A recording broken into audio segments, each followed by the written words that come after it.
Welcome back, everyone, to another edition of Seahawk Central News, the top source for campus news, entertainment, and sports. I'm Janae Randall. And I'm Sarah Lively. As the leaves turn colors, don't forget to turn into Seahawk Central News, available 24/7 on youtube.com/tealtv2010. In this episode, you will get the chance to hear about Sorority Bid Day, along with this year's college ranking report and where UNCW placed on the list. We will also catch you up on sports with Ben Tyson and the latest movie reviews with Chris Vickery. Also to come is an interview with the guys over at Polar Berry Yogurt, the newest frozen yogurt place in town. Seahawk Central News starts right now.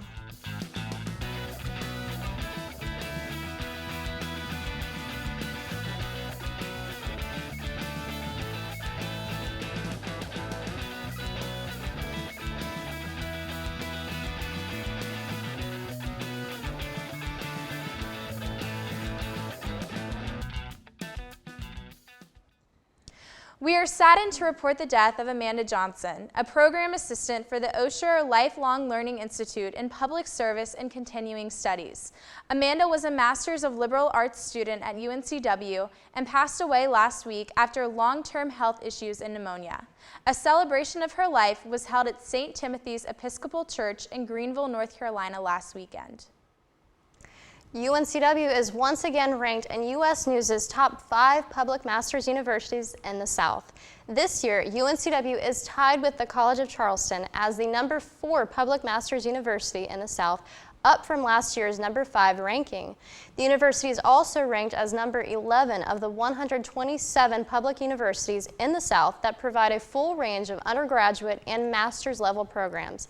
This is UNCW's 14th consecutive year in the top 10 of the U.S. News and World Report rankings for regional universities as it continues to climb as an up-and-coming master's university of the South.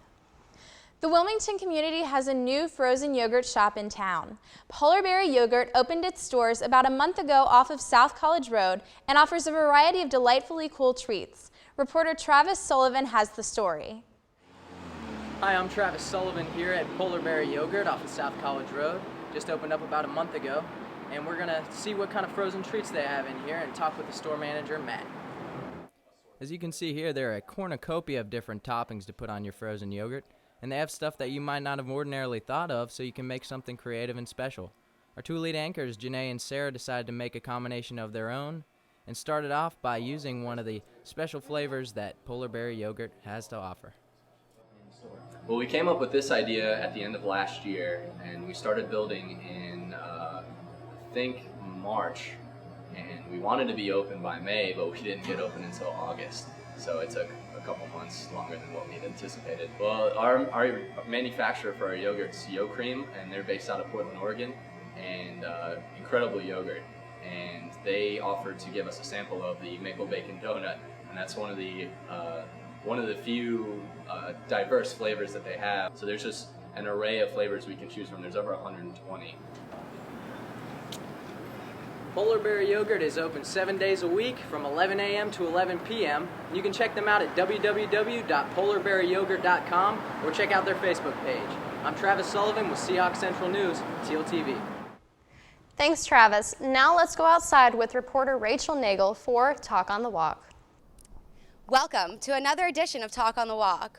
There's no denying that college offers the opportunity to excel academically. However, it also offers the opportunity to explore any interests and hobbies one might have. Today, we're asking students what extracurricular activities they're involved in and why. Let's hear what they have to say. I'm a freshman and I'm part of the sailing club this year. And I chose it because I've never had an experience sailing, and I really wanted to get some experience in it and an understanding of it. And I'm not really involved in anything yet, but I'm going to look into club swimming and hopefully start that next semester. I'm actually a manager at the Campus Recreation Center, and I'm manager over fitness. And I chose that because I'm interested in fitness and I like being in the gym. So they actually just redid a lot of the gym, so you should come by and check it out. I'm involved in Alpha Delta Pi sorority, and I'm the Standards and Ethics Chair for that. And I'm on Campus Conduct Board, and I'm a Seahawk Link, and I'm on Dean's Advisory Council. I am on the UNCW golf team. I've been playing since I was 12 years old, and the school seemed like a good fit for me, and just love the area, and we get to play great courses around here.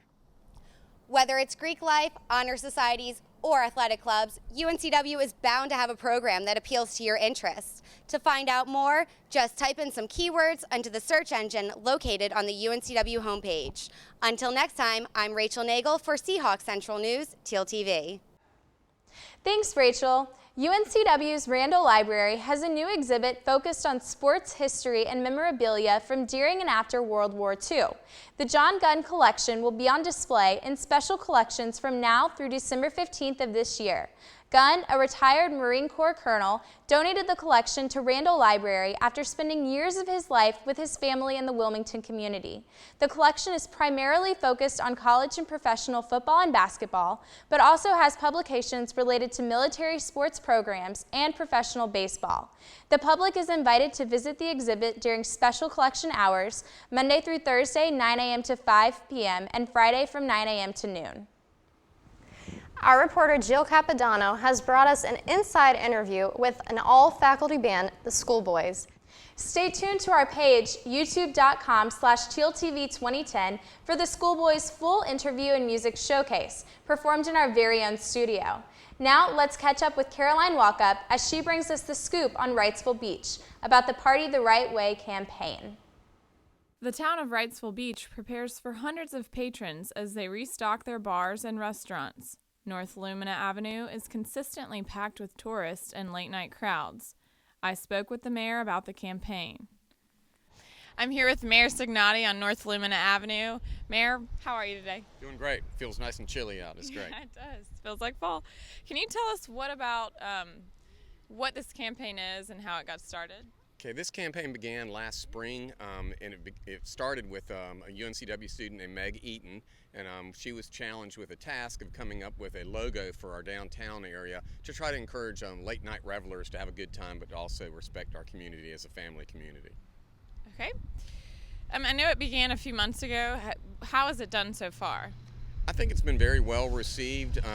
We're trying to get a lot of the local students that live here in the fall and spring to learn more about it. We've had good press coverage from the local newspapers and from the local television stations. What feedback have you received from families that live nearby? I think families that live nearby appreciate any efforts to try to make things a little bit quieter in the late evening, like 2 in the morning and the early morning. They realize that we can't just rely on enforcement alone. Our downtown area has always had a late night district. Even I went to UNCW in the 70s. I used to go to what was called the Wits End and Olympia, and those are replaced by new bars now. And we just want to encourage people to come down and have a good time, but to also be safe, don't drink and drive, and to respect our community, and to try to hold that noise down late night. Various bars and restaurants are participating in the campaign. Some merchants include Jerry Allen's, 22 North, Tower 7, Loggerheads, and Vito's Pizzeria. I'm here with Keith Norris, the owner of Vito's Pizza. We just want to know, Keith, what made you want to get involved with this campaign? Well, I've owned Vito's for about 6 years, and when I first bought it, it seemed like the atmosphere down here was a little, I don't know, it just wasn't as nice and as friendly as I think all of us that care about Wrightsville Beach wanted it to be, and people like the mayor, our old chief of police, and a few other people and merchants got together and started talking about what we could do to make this place feel like it did in the old days, nicer, just more welcoming to everybody. Party the Right Way came up, and it just seemed like a nice vehicle to be able to accomplish the goals that we thought about. So.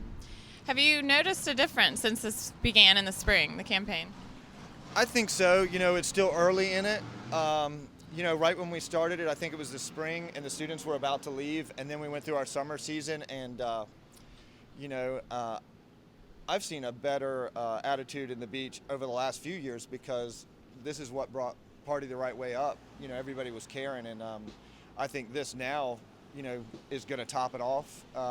Educating all the students that come in, because we always get a new crop of them, to just know that this is a nice place to be, and let's not tinkle in our own litter box, so to speak. The town of Wrightsville Beach hopes that Party the Right Way will continue to encourage bargoers to have fun and be respectful. In Wrightsville Beach, I'm Caroline Walkup, Seahawk Central News, TLTV. More than 1,500 UNCW students, faculty, and staff joined together in commemoration of the 10th anniversary of 9/11. On Friday, September 9th, members of the UNCW family gathered on Hoggard Lawn dressed in teal to form a human representation of the Twin Towers and Pentagon. In honor of all who lost their lives, each held up a card with the name of a victim of the terrorist attacks. This historic event was created and organized by UNCW students. UNCW's 8 Panhellenic sororities added many new members after this year's formal recruitment. This year, 421 females signed up for recruitment, and 291 of them received a bid to one of the 8 sororities. 79% of the ladies who went through the first round received bid invitations, making this the most invitations given during sorority recruitment thus far. Now let's switch gears and head to the sports desk for the latest athletic news with Ben Tyson. UNCW hosted the Seahawk Invitational on Friday, September 9th. It was the second meet of the season for the men and women's cross-country team. The Seahawk men avenged their narrow loss to Campbell in the season opener by capturing first place in the 10-team field. Senior Will Zahordany led the Seahawks with a second-place finish, clocking in at 15 minutes and 30 seconds. Meanwhile, the Lady Seahawks placed second to the Campbell Camels. Senior Aaron Brennan led the way with a time of 18 minutes and 57 seconds for a third-place finish. Fresh from this home win, the Seahawks traveled to Hampton, Georgia this past Saturday for the Georgia State Invitational. Zahordany and Brennan led the Seahawk campaign once again. Both men's and women's cross-country teams placed a strong third overall, the sweet spot in lieu of a tough weekend for Seahawk athletics across the board. The Seahawk volleyball team beat Coastal Carolina 3-0 on September 13th. Sophomore Christy Late had a match-high 16 kills, and fellow sophomore Haley Collins tied her season high with 29 digs in Hanover Hall. The volleyballers continue their winning ways this past weekend, beating North Florida 3-2 in the Hampton Inn Invitational in Charleston at the TD Arena. Junior Jennifer Mallard had 13 kills, or as I like to call them, Mercs, as well as 12 digs. The Seahawks were unable to complete the sweep on Saturday, however, losing to Texas A&M 3-0. Their record stands at 6-9, and they face off against Georgia State at home in their next match on September 24th.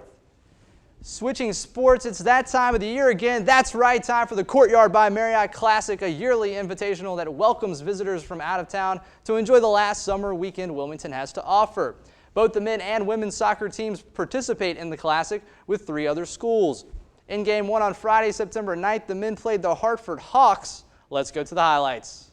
Starting things off in the first half, Sean Utterson takes a shot on the free kick off the head of the Hartford defender. Nothing doing there. Then Jamie Fiegler, the freshman from Durham, number 22, trying. Nothing doing there. Then Brandon Miller punts it, and 3 Seahawks defenders get ahead on it, including Thomas Driver. Then Hartford scores a goal. This would even it up after a Seahawk own goal.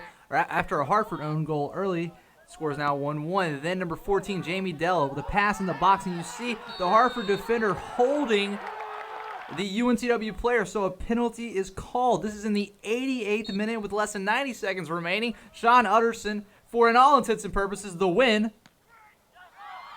And it's good! Let's watch the replay again, and as you can see in slow-mo, off the hand of the keeper, off the crossbar, and then Sean, the Matrix, Utterson, puts it in the back of the net. He would celebrate with his teammates. Final score, UNCW 2, Hartford 1. But that would not end the action for the weekend for the Seahawks. On Sunday, the men wrapped up the Classic. Here's our new reporter with more. Travis Sullivan here at Brooks Field. We're getting ready for the UNCW Seahawks to take on the Wofford Terriers in the Courtyard by Marriott Classic tournament. Let's get to the highlights.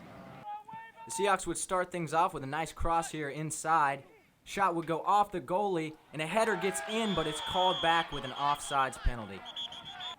Here, Calder Streets coming down the sideline, decides to give it back to his buddy in the middle of the field, Matt Fiegler, who would take the shot off the crossbar, but Sean Gadarian is there to finish the play. Last up, we got Etienne Bollinger coming in to finish the play for the Seahawks and seal the win. Hey, wrapping up here at Brooks Field, the UNCW Seahawks were able to beat the Wofford Terriers today 2-0, wrapping up the Courtyard by Marriott Classic tournament, which they won with a goal differential of +3 to +2, beating out the Campbell Camels. Look forward to seeing you next week. Jacob Van Compernol was named Rookie of the Week on September 12th, and on Saturday the 17th, Coach Aiden Heaney's crew opened conference play against the William & Mary Tribe. Now let's see those highlights. Start conference play against William & Mary. Here is number 22, Matt Fiegler with the shot, trying to bend it into the upper 90, could not. Then the free kick here. It would be Jacob Von Compernol with the header and another header back, but no shots taken. Halftime, Devin Carroll and the 2010 seniors would be recognized for their stellar effort, as well as UNCW alumni soccer players from the past. Let's get back to the action. To the second half we go. It's Thomas Driver looking to make something out of nothing. He would stick with nothing, and he would try it again here with some nice footwork, trying to get in the upper 90, nothing doing again. John C. Ample would score for William & Mary there. You can see he puts it past Brandon Miller, the UNCW keeper, but it would not be over. The Seahawks had a valiant effort to come back late, started by Thomas Driver here, the header, and Sean Guderian puts it in. However, as the fans go crazy, the referee comes in to call the handball.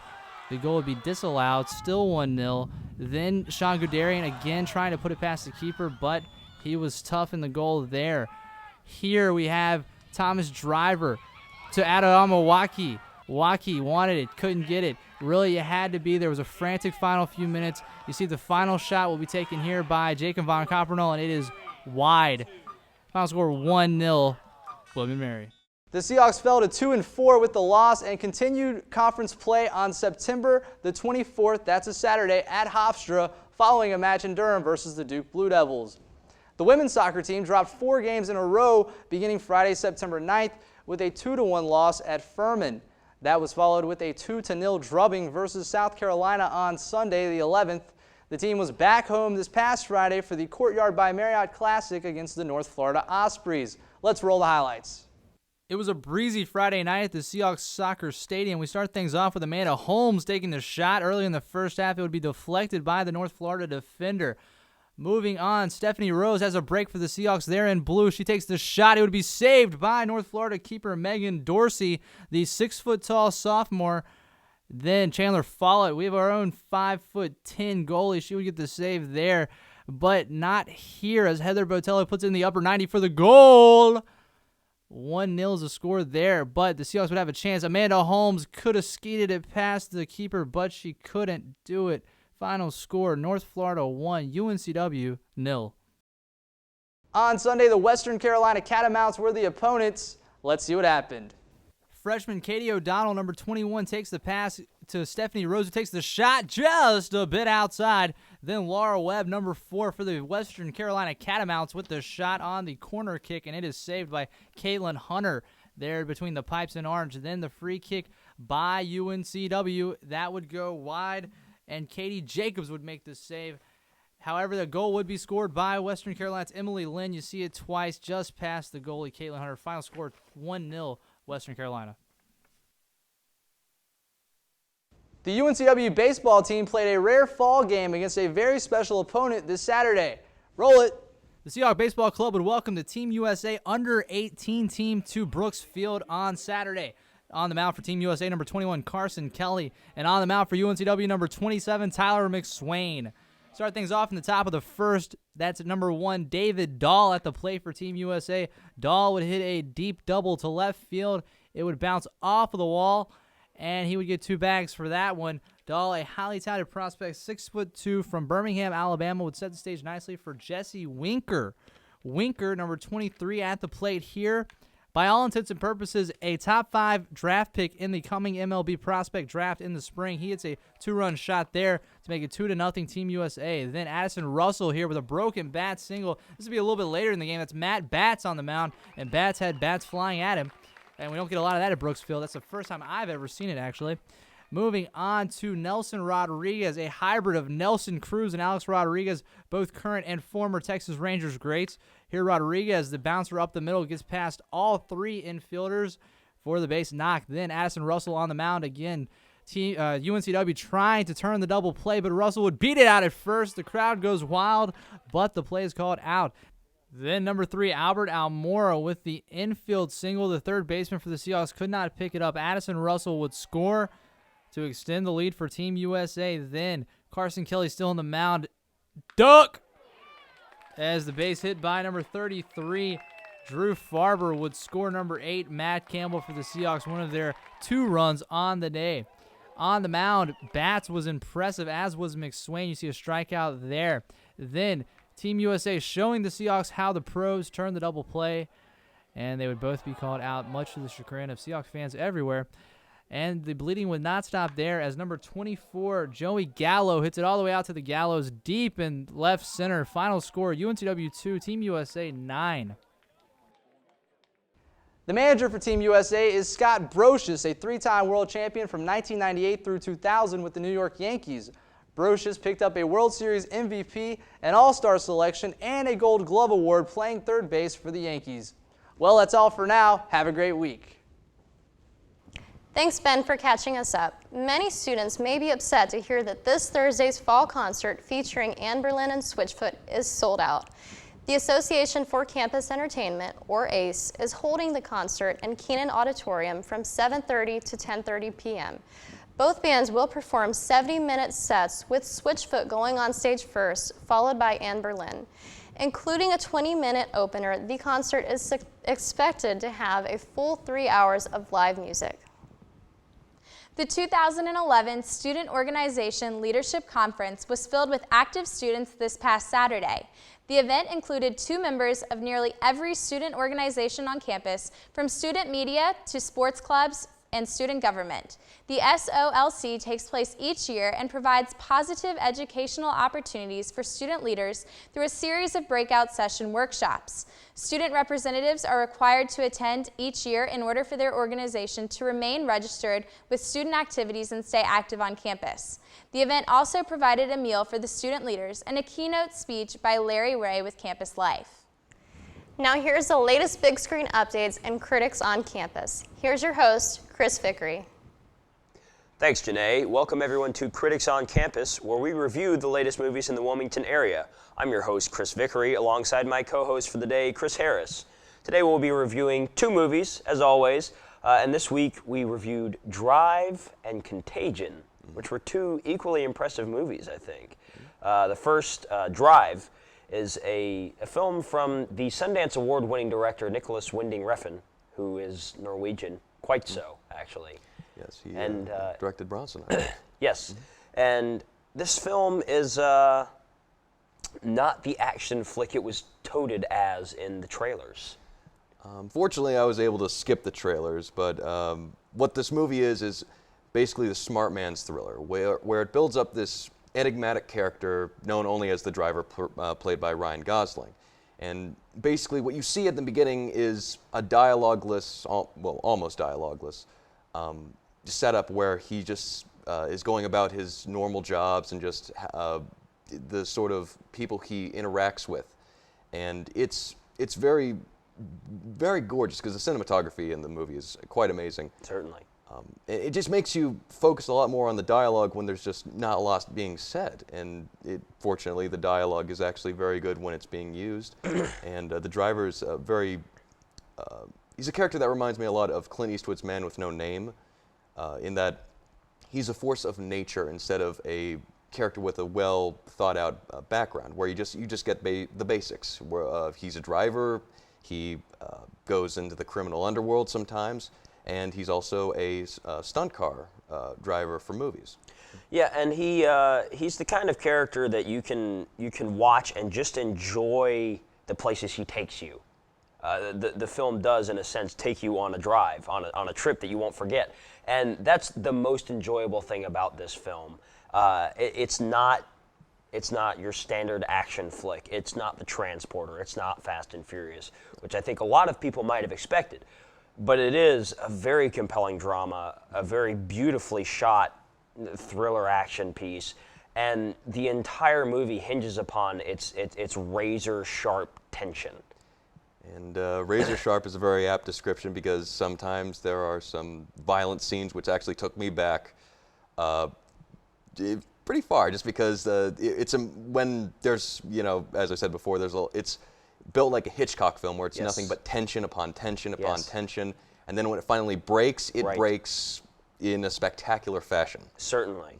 And that's probably the most spectacular quality of the film. But out of 5 stars, what would you give this one? Well, I think it has a great cast. I especially love the fact that Bryan Cranston's getting more work, and Yes. I would personally give it a 5 out of 5, and I would just tell the audience to, when you tell them that in advance, just know that it is not a traditional action film. It's not just explosion and gunfights. It is a very tension-filled, slow burn sort of thriller. Yes, I think I'm going to have to go with a 4 for this one. I really enjoyed it, but the first part did burn a little bit slow for me as far as getting into the action. But the second movie that we went out to see was Contagion, which is a film from Steven Soderbergh, the director of the Ocean's movies, back again with an ensemble cast to bring the band home, so to speak. And all of them perform beautifully. Yeah. And it's quite a compelling thriller and quite accurate, too, from what I've read, about the worst-case scenario for a killer disease breaking out worldwide. Right, absolutely, and it's once again, Soderbergh works very well with ensemble casts, and it's just surprising how many stars and just surprising supporting characters that kind of pop up. You got Elliot Gould and Dimitri Martin, who, have these kind of one-scene sort of characters who you do a double take. You're like, oh, I didn't know he was in this, but right. The ensemble cast is fantastic. You have Jude Law in there. You have Matt Damon, of course, who's fantastic, and you have Marion Cotillard, I believe is how you pronounce her name. And everybody plays their part very well. And even those who aren't in the film for very long, because you see that ensemble cast, you expect everybody to play a big part, and that's not the case. Everybody is there to play a part, no matter how big, and everybody really does pull through.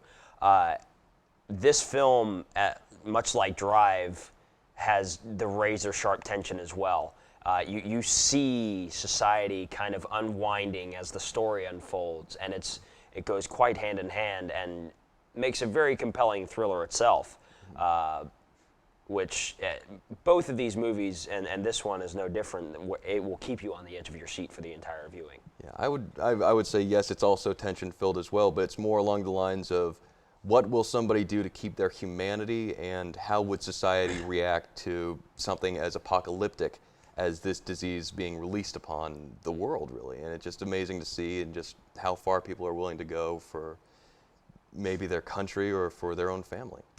Yes, and again, probably the most enjoyable thing about this movie is the realism, number one. There were painstaking efforts to keep the realism of it, and also the cast, which is just a joy to watch. But out of 5 stars, what would you give this one? I really liked it. It missed that certain element that really pushed it over the edge to make me really love it, so I'm going to give it a 4 out of 5.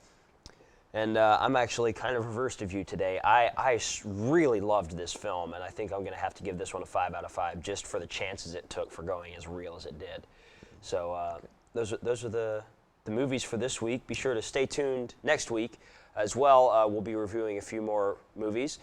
This segment, as always, is brought to you by Carmike Cinemas. Stay tuned, and we'll get you some new movies next time. Thanks for watching.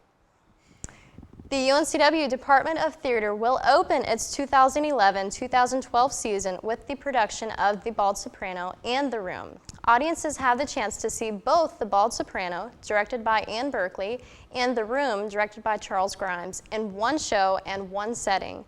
The production will run September 22nd to 25th and September 29th to October 2nd in the SRO Theater of the Cultural Arts Building.